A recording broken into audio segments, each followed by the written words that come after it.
पहिरीं मई मज़दूरनि जे आलमी ॾींहं ते शिकागो जे शहीद मज़दूरनि खे भेटा पेश करण लाइ दड़ो में लाल सलाम मज़दूर महाज़ ऐं मुख़्तलिफ़ तंज़ीमनि जे अॻवाननि रशीद आज़ाद, जस्कम अॻवान अनवर मल्हा, कामरेड अज़ीज़ सुमरो ऐं क़ौमी अवामी तहरीक जो अॻवान अशरफ पलीजो जी अॻवानी में दड़ो सरकारी अस्पताल खां पिन्यारी पुल ताईं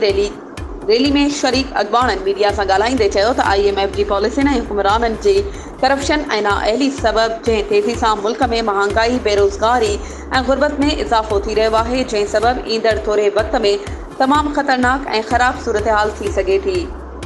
बदअमनी ऐं लाक़ानूनियत जे करे घरू बेड़ ऐं वॾे पैमाने ते खूनरेज़ी खे रद्द नथो करे सघिजे। तंहिं करे वक़्तु अची वियो आहे त ख़ल्क़े ख़ुदा संदरा ॿधी मैदान में मल्हाए ऐं पंहिंजो पाण खे ऐं पंहिंजे नस्ल खे हर ॾुखियाई ऐं मुसीबत खां बचाए। वधीक ख़बरुनि ऐं अपडेट्स जे लाइ असांजे चैनल खे सब्सक्राइब कयो ऐं हा, बेल आइकन खे प्रेस करणु न विसारिजो त जीअं असांजी हर नई अचण वारी वीडियो तव्हां ताईं पहुची सघे।